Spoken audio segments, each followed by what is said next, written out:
Chegamos ao Salmo 119. Aê! O Salmo 119 é uma extensão do Salmo 19. Uau! Uau! É, aquele versículo que diz, o versículo 7 e 9. A lei do Senhor é perfeita e refrigera a alma. O testemunho do Senhor é fiel e dá sabedoria aos simples. Ele é o maior Salmos, aliás, o maior capítulo da Bíblia. São 176 versículos, dividido em 22 estrofes, que são as letras do alfabeto hebraico, que são divididos em 8 versos cada uma dessas estrofes. É muito incrível. E essas estrofes foram organizadas pelas letras do alfabeto hebraico, onde cada grupo começa com a letra correspondente.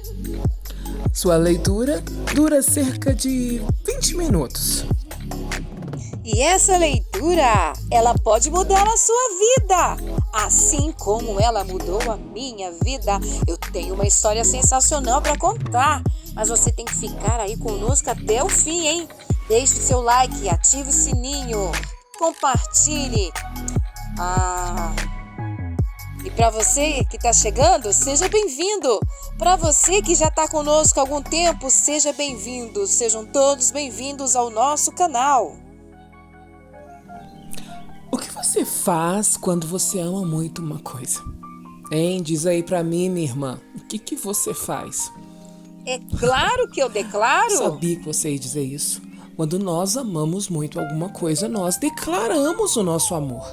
Nós temos que dizer, nós temos que deixar isso evidente. E o Salmo 119 é uma declaração de I love you, Bible, I love you, Bíblia. Eu amo a palavra de Deus. O autor, o salmista, ama a palavra de Deus.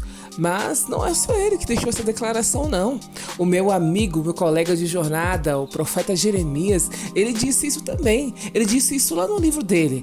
No capítulo 15, no versículo 16, ele diz: Quando descobri tuas palavras, eu as devorei com a minha alegria, com o meu prazer, que elas estão no meu coração. Ele amou e ele declarou o amor dele, a palavra de Deus.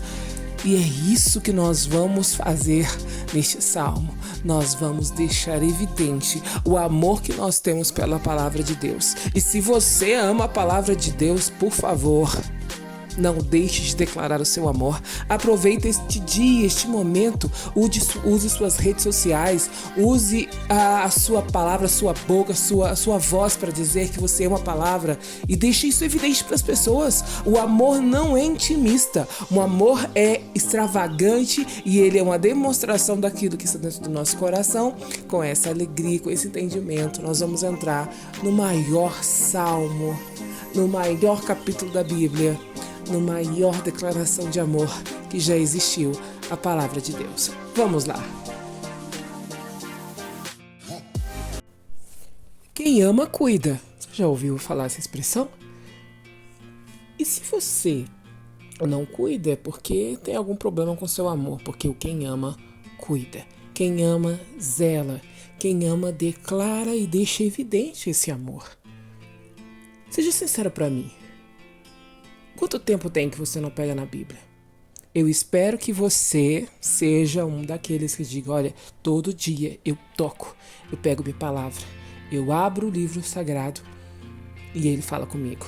Eu espero que você seja essas pessoas, porque estamos numa geração onde a Bíblia tem sido colocada de lado. Ela tem sido usada como um amuleto, aberta em alguns locais. Ela tem sido questionada, isso não é de hoje. O fato é que, graças ao nosso Deus, hoje nós temos a oportunidade de ter uma Bíblia em nossas mãos.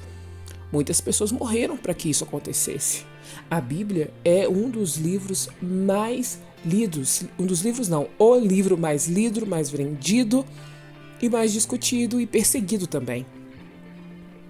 Hoje nós estamos numa época moderna onde as pessoas têm a Bíblia nos seus smartphones. Isso é muito legal. Só que aí fica a pergunta: você está cuidando da sua Bíblia? Você está cuidando da palavra de Deus? Você de fato pode dizer que ama a palavra de Deus. Quando nós abrimos o Salmo 119, quando nós nos referimos ao Salmo 119, existem tantos estigmas. Eu já ouvi testemunhos de pessoas que eram castigadas na infância e o castigo era ler o Salmo 119. Já ouvi de pessoas que, como que alguém consegue ficar lendo esse Salmo? Ele é muito grande. Não, vamos mudar de Salmo. A maravilha de estudar sistematicamente a Bíblia, como nós temos feito aqui, que nós não podemos pular. É claro que eu não pularia o Salmo 19, porque assim como minha irmã, que tem uma história fantástica, fiquem ligados para a história que ela vai contar. Assim como ela, eu também tenho a minha própria história com o Salmo 119. Mas não é dele que eu vou falar agora. Você, com sua Bíblia aberta, pode observar que o Salmo 119, como nós dissemos aqui, ele é organizado sistematicamente, matematicamente, poeticamente. Vamos lembrar, o Salmo 119 é uma música acróstica, uma canção acróstica, feita para ser decorada. O Salmo 119 é para ser decorado. Ele é para estar dentro da pessoa. Não é apenas para uma leitura, é para estar dentro da pessoa. E à medida que ele estiver dentro da pessoa, tudo dentro dessa pessoa muda. Assim como o autor, o salmista. Existem muitas especulações a respeito da autoria deste salmo. Há quem diga que é Davi, porque encontra expressões parecidas com o que ele colocou nas canções dele. Há quem diga que foi Moisés, isso muito tempo, né? Dizem que foi um levita, um sacerdote logo após o período babilônico, e há também quem pensa que foi o profeta Jeremias, meu colega de jornada, porque ele foi uma das pessoas que deixou claro o quanto ele amava o Senhor e o quanto ele zelava por essa palavra.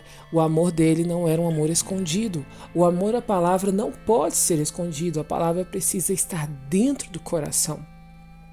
E se você olhar as sentenças que são colocadas, como nós falamos, são letras do alfabeto hebraico. Não são salmistas, por favor. Eu já ouvi de pessoas que o salmista Aleph, Beit, Gimel, Dalet. Não, são letras do alfabeto. São as 22 letras do alfabeto que completam uma sentença onde cada uma dessas letras tem 8 versos. E o que é mais incrível, cada verso das 8 sentenças corresponde à letra. Ou seja, o primeiro verso começa com a letra Aleph, o segundo com a letra Aleph, o terceiro com a letra Aleph e assim vai até o 8º. Depois vem a letra Beit. O primeiro verso, letra Beit. Segundo, do jeito que eu estou mostrando para você aí nesta imagem, você pode ver, esse texto está escrito em hebraico. No hebraico ele fica bem nítido. No português não tem como ficar, porque são expressões, são uma língua totalmente diferente. Entendeu a sistemática? Todos os versos dessa primeira parte do Aleph corresponde à letra Aleph. Eu não vou dizer que é a letra A, porque existe uma discussão entre os hebraístas a respeito desta letra. Mas todas as letras você vai observar, se você quiser olhar e procurar no hebraico, todas elas correspondem à letra que começa, a letra que está na descrição. Bonito, né? Quem fez esse salmo se preocupou em deixar uma obra excelente. O nome do Salmo 119 é excelência. E por incrível que pareça, em algumas bíblias está escrito assim: a excelência da palavra de Deus. E o salmista parece ser o personagem principal desta obra. Parece que nós estamos caminhando com ele. E eu consigo imaginá-lo como um jovem, porque ele fala de juventude aqui. Eu imagino ele como um jovem. Imagine aí você na sua juventude. E essa juventude, não quero que você encare apenas como idade. Pode ser sua juventude da sua fé cristã, o início da sua fé cristã. Talvez você ainda é um bebê na fé cristã, não sei. Talvez você ainda nem começou sua jornada. Mas o fato é que o Salmo 119 é uma jornada de um homem apaixonado. Isso mesmo, pode encher de corações aí. Apaixonado pela palavra de Deus. Quem é apaixonado por Deus Quem está nessa jornada, caminhando com essa jornada, conhece a verdadeira felicidade. E é assim que o autor começa esse salmo: como são felizes e íntegros aqueles que seguem a tua lei. Ou seja, existe um resultado. Essa jornada não é uma jornada sem resultados. A sua jornada, a sua história com a palavra de Deus, ela traz resultados evidentes da sua vida e fala da alegria, satisfação. Sabemos que a palavra de Deus é o Deus falando conosco. É claro que é feliz essa pessoa. Quem descobre esse segredo, porque esse segredo não é um segredo fácil de ser descoberto. Precisa caminhar, como esse autor aqui está caminhando. Ele está seguindo, vai dar ideia desse caminho que ele está seguindo. Há algo nesses textos, em cada uma dessas estrofes, que é muito incrível. Existem 8 palavras que vão aparecer constantemente aqui, e todas elas se referem à palavra de Deus. Nós vamos encontrar aqui lei, né, que é a Torá. Nós vamos encontrar aqui palavra, vamos encontrar testemunho, estatuto, juízo, preceito, promessa. Esta carta de amor, descrita a palavra de Deus, usa essas 8 referências e todas elas estão ligadas à palavra. A poesia consta essas palavras, então você pode marcar, você vai ver que esse texto vai ficar cheio de marcações, porque todas essas palavras que eu citei, essas 8 palavras, elas são referentes à palavra de Deus, aos seis, os estatutos, os caminhos, os testemunhos. E essa felicidade que essa pessoa tem, ela vai buscar de todo o coração. Isso você vê no capítulo 2. E quando nós falamos de buscar de todo o coração, nós falamos de uma unidade de corpo, alma e espírito, algo que eu desejo de muita intensidade dentro de mim. E essa intensidade fala de uma determinação, porque você vai precisar ser determinado.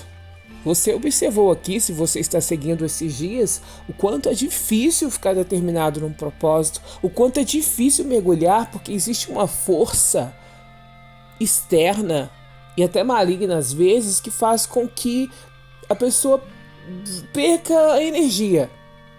Mas se a pessoa conhece a palavra de Deus e quem está falando com ela, ela consegue transpor essas dificuldades e consegue buscar. Ela consegue ir atrás porque ela vê a importância daquilo para a vida dela. E aqui fala que o grande desejo do autor é que as ações dele reflitam o que está na palavra. E essa é a minha oração. Faça essa oração também. Meu grande desejo é que minhas canções, minhas ações reflitam nesses decretos. Essa pessoa que está caminhando nessa jornada, chega no beit, você está olhando aí no verso, a partir do verso 9, que como que uma pessoa, que um jovem, como que ele vai poder se manter puro? Como que a gente consegue se manter puro hoje? Boa pergunta, né? Um mundo que puxa para a promiscuidade, um mundo onde nós temos que ficar constantemente alerta a respeito das influências culturais, do mundanismo, do secularismo, nos puxando para uma sujeira mental. Como que uma pessoa consegue se manter pura no século XXI?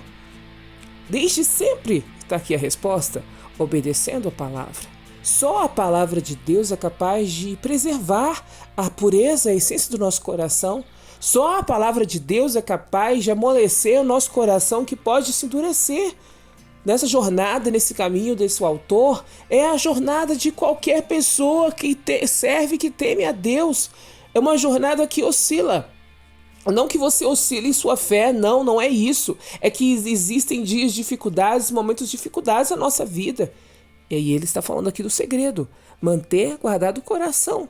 E aí ele fala algo que é muito importante: guardei a tua palavra no meu coração para não pecar contra ti. E isso é tão forte. E aí eu lembro de Jesus. Jesus, quando ele foi confrontado lá no deserto, lembra do jejum dos 40 dias? E o diabo tentou e chegou perto dele. E o diabo desafiou. O diabo não desafiou, ele não desafia ninguém nas dúvidas. Ele desafia as pessoas na certeza. E ele desafiou a nosso Senhor Jesus Cristo, falando para ele: se você é filho de Deus, ordene essas pedras que se transformem em pães. Jesus, porém, respondeu: as Escrituras dizem: uma pessoa não vive só de pão, mas de toda palavra que vem da boca de Deus. Uau!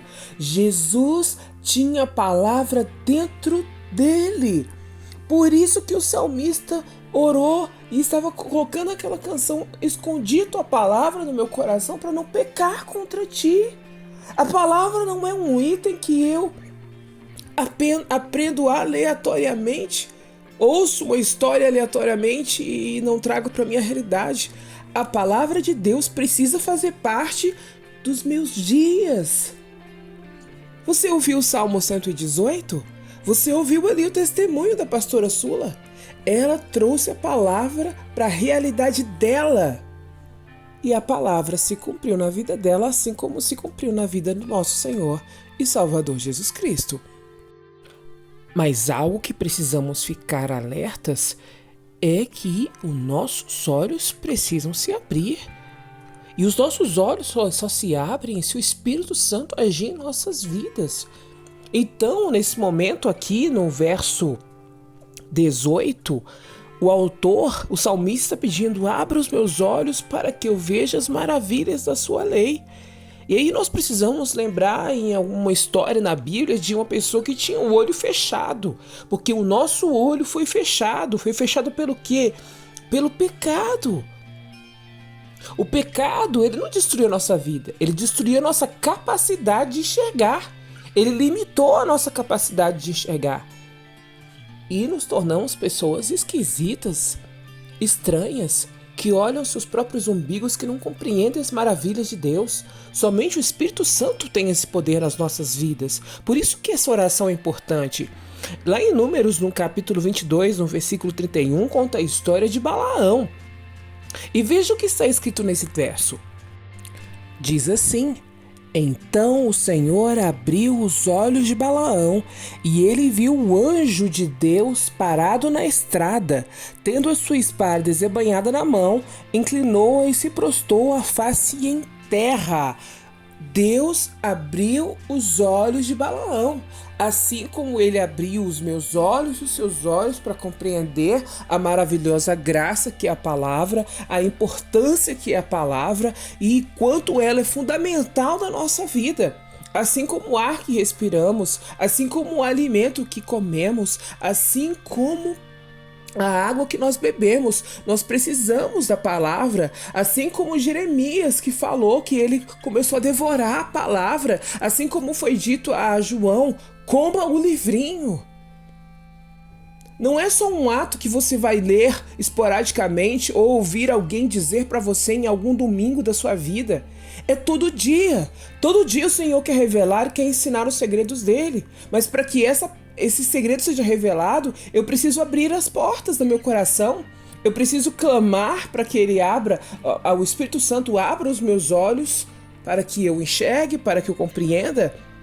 E ele fala que ele é estrangeiro aqui. Essa compreensão é muito forte. Essa jornada, nossa jornada cristã, nossa jornada com Cristo, com a Bíblia, com a palavra de Deus, é como estrangeiros aqui, de fato nós somos. Nós não somos deste mundo, nós somos ET, extraterrestres, nós não somos deste lugar. E por não ser deste lugar, nós não seremos compreendidos. Não pense você que as pessoas vão achar você bonitinho porque você é estranho, porque você não é desse lugar, porque você vive baseado na palavra de Deus.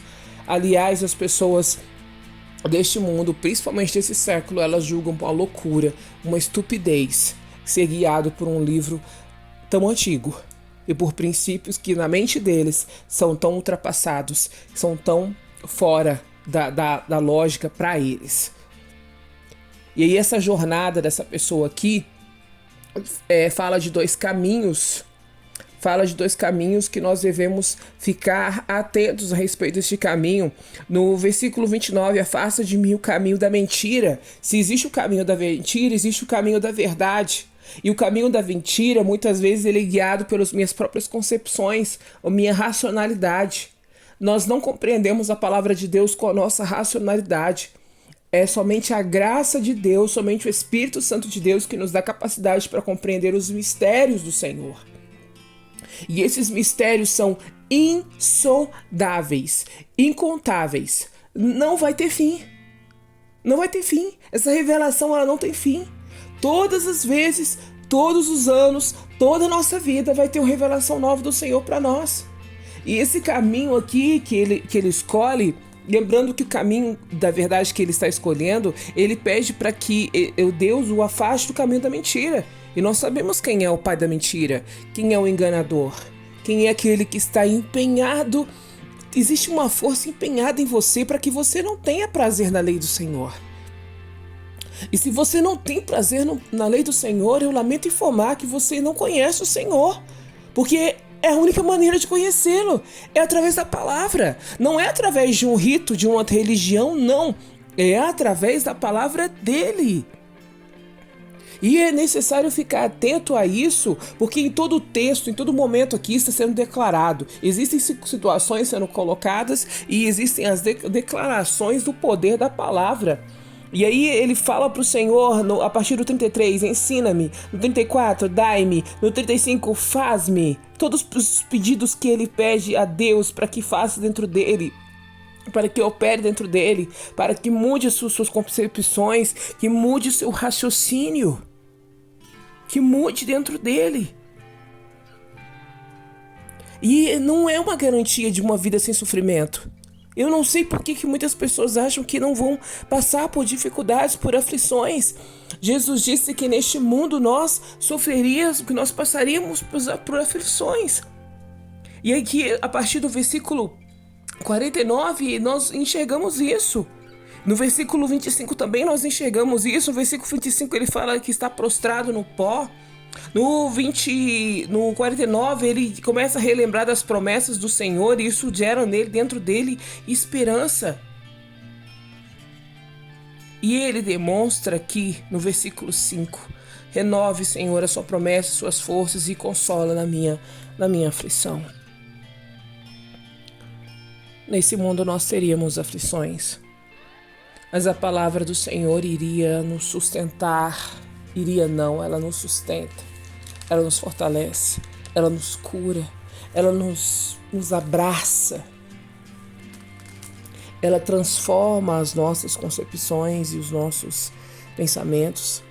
E aí nós entendemos que o Senhor nos disciplina.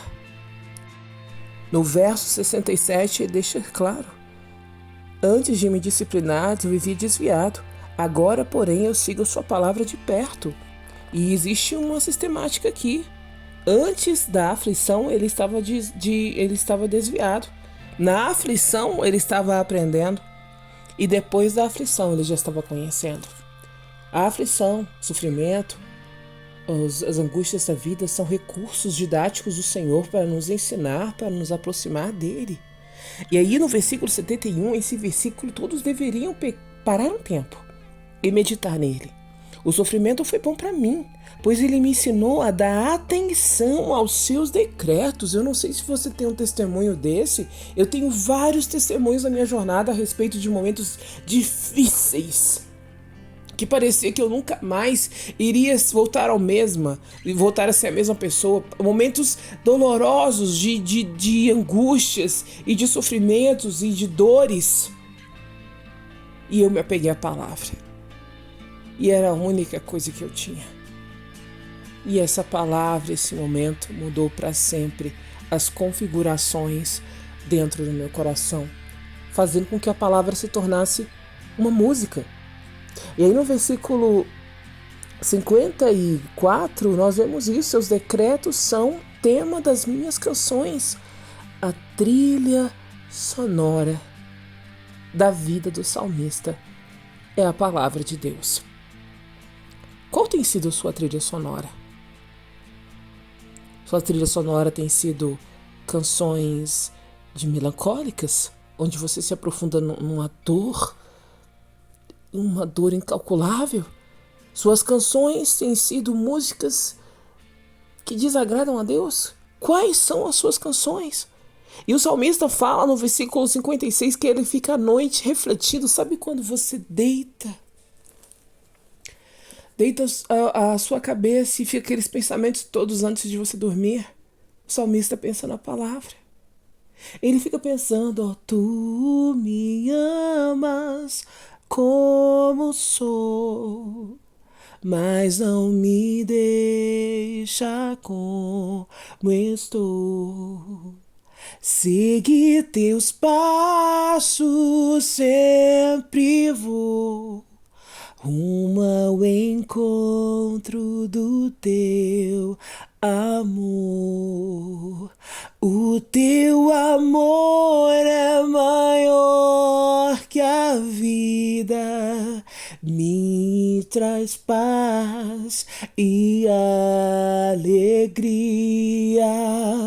Com teu perfume quero me encher e a cada instante mais te conhecer, porque tua palavra é a luz que me conduz para o céu. Sua palavra é o remédio que cura todo. Essa é a canção que devemos cantar ao Senhor. Deitar a nossa cabeça no travesseiro e começar a refletir como é maravilhoso o nosso Deus. A jornada desse salmista é a jornada de cada um de nós, daqueles que amam de fato o Senhor, que querem de fato ser o reflexo da glória de Deus aqui na terra. E se tem acontecido alguma coisa que tem impedido isso, no nome de Jesus eu oro agora por você. Eu peço em favor da sua vida para que você descubra a maravilhosa graça que é o amor pela palavra de Deus. Que eu oro para que seus olhos se abram, para que você compreenda quanto é importante a palavra. A importância da palavra não muda de acordo com o tempo. Na verdade, quanto mais nós seguimos nossa jornada cristã, mais nós devemos nos empenhar em viver essa palavra, em amar essa palavra.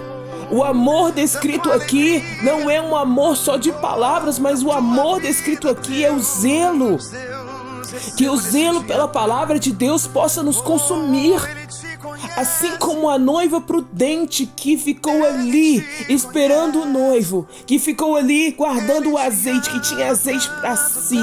Esta noiva prudente, que essa mesma prudência exista na nossa vida, nós que estamos esperando o nosso Senhor e Salvador Jesus Cristo, que possamos amar, que possamos zelar, que possamos ensinar isso às outras gerações, que possamos ensinar isso às outras crianças. Senhor, traga esse despertamento, traga, Senhor, essa revelação sobre as nossas vidas, esse zelo de querer ensinar, de querer passar e transmitir esse conhecimento, não só com palavras, mas com o nosso testemunho, com a nossa vida. No nome de Jesus, nós te louvamos e bendizemos. Amém. Que o Senhor te abençoe. Rumo ao encontro do teu amor. O teu amor é maior que a vida, me traz paz e alegria. Você crê nisso? Com teu perfume eu quero me encher, e a cada instante mais te conhecer. A tua verdade é a luz que me conduz para o céu. Eu quero dizer isso e liberar isso sobre a tua vida mais uma vez.